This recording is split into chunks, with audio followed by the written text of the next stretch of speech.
ভাবে মুহাম্মদ সাল্লাল্লাহু আলাইহি ওয়াসাল্লামকে তিনি বড় মানুষ মনে করেন না এটা একটা সম্মানের জায়গা, একটা শ্রদ্ধার জায়গা। একটা আমার এলাকার কলেজের প্রিন্সিপাল, আরেকজন আমার বাবা, আমার বাবাকে তো আমি সম্মান করতে হবে, তো ওই রকমের একটু দয়া করে করুণা করে আমাদের বাপ দাদারা যাকে নবী মেনেছেন ওনাকে একটু স্যালুট দিতে হয় না? এটা ভালো একটা মিলাদ হবে।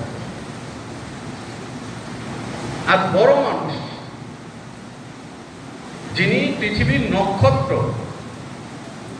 কি কারণে নক্ষত্র?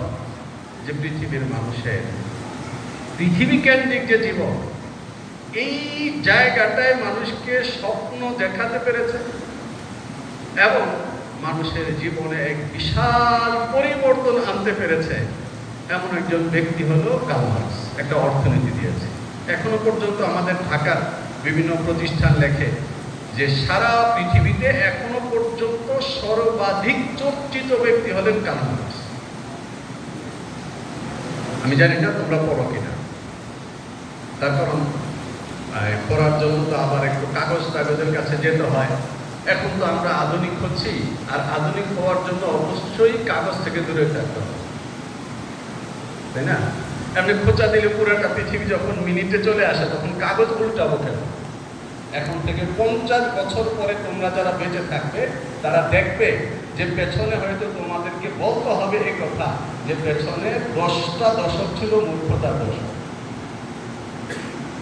যারা বাতাসের উপর লেখাকে সংরক্ষণ করছে এমন একজন লোক কি পরে চলে আসতে পারে না যে ফু দিয়ে সবটাকে আবার নাই করে দিবে? তাহলে 100 বছরের যে সমস্ত সৃষ্টিকর্ম ভূগোলে জমা রেখেছো, ভূগোলকে যখন পোকা দিয়ে কেউ উড়িয়ে দিবে তখনই 100 বছরের সৃষ্টিকর্ম বাতাস হয়ে যাবে। এমন একটা আশঙ্কাজনক জায়গায় তোমরা পড়ে গেছো। আমি বিশেষ করে তোমরা যারা স্কুল থেকে কলেজ থেকে এখানে কম্পিটিশন করতে এসেছো তাদের উদ্দেশ্যে আমাদের নবীজি সাল্লাল্লাহু আলাইহি ওয়াসাল্লামের জীবনের এমন একটা জায়গা বলতে চাই, আলোচনা করতে চাই, যেটা সাধারণত আলোচনায় আসে। সাধারণত আমরা যেটা বুঝি সেটা হলো যে আল্লাহ তাআলা পবিত্র কোরআনের মধ্যে বারবার আমাদেরকে আদেশ করেছে নামাজ পড়ো। এখন নামাজটা আমি কিভাবে পড়ব?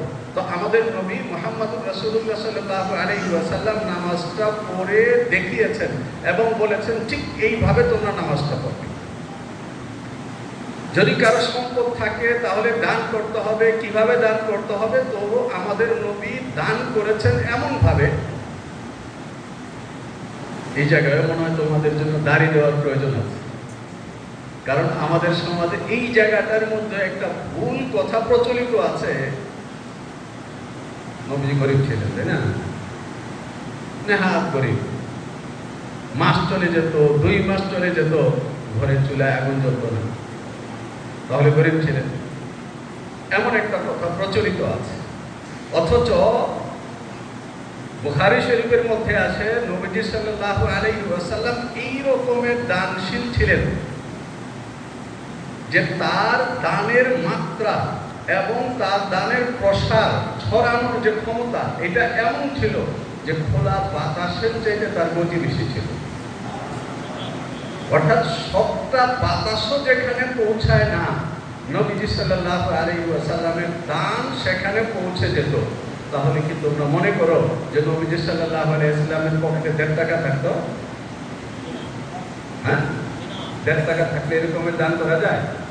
নবীজি সাল্লাল্লাহু আলাইহি ওয়াসাল্লাম যখন খায়বার জয় করেন তখন ইহুদিদের অন্যান্য কেল্লাওয়ালারা ভয় পেয়ে আল্লাহ রাসূলের কাছে তাদের সবকিছু ছেড়ে দেয় এবং তারা কানে ধরে তওবা করে আর বাদরামি করে। বাদরামি করা বুঝে তো?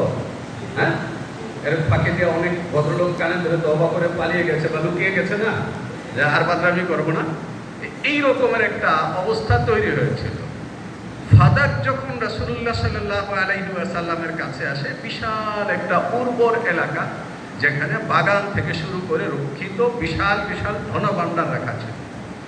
তখন মুহাম্মদ সাল্লাল্লাহু আলাইহি ওয়াসাল্লাম তার বিবিগণকে 9 জন 1 বছর চলবার জন্যে যে পরিমাণে সম্পদ দিতেন, বছরেরটা একসঙ্গে, স্বাভাবিকভাবে ঘরের যে সদস্য সংখ্যা, ওই সদস্য সংখ্যা হিসাবে তারা 3 বছর চলতে পারে এই পরিমাণে দিতেন।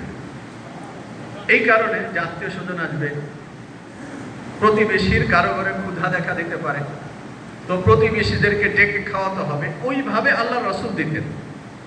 কিন্তু আল্লাহ রসুলের পরিবারের বিবিদের ঘরের অবস্থা এই ছিল যে কখনোই 1 মাস পার করা যেত না, 15 দিন পরে যদি আল্লাহ রসুল সকালবেলা এসে জিজ্ঞেস করতেন ঘরে খাওয়ার কিছু আছে, তারা বলে দিতেন আমাদের ঘরে আজকে খাওয়ার কিছু নাই। তাহলে 3 বছরের খাদ্য এই 15 দিনে গেল কোথায়? এর অর্থ হলো নবীজি সাল্লাল্লাহু আলাইহি ওয়াসাল্লামের বিবিগণ প্রতিযোগিতা করতেন কিভাবে ঘরের সম্পদ মানুষকে দিয়ে দেওয়া যায়। মুহাম্মদুর রাসূলুল্লাহ সাল্লাল্লাহু আলাইহি ওয়াসাল্লামের জীবনী তোমরা পড়বে না ইনশাআল্লাহ? একজন মানুষ 23 বছরের একটা জীবনকে ব্যবহার করেছেন। এই 23 বছরের একটা জীবনের ভেতর দিয়ে তিনি দুটো কাজ করেছেন, একটা দেশ নির্মাণ করেছেন আর একটা জাতি নির্মাণ করেছেন। একটা দেশ এবং একটা জাতি। ছোট্ট একটা কথা বলি, আসতে বলবো, এখন জোরে বলবো না। তোমরা কি মাইন্ড করবে? হ্যাঁ, মাইন্ড করো। আমি রেফারেন্স দিয়ে দিই, যারা লিখেছে তাদের বিরুদ্ধে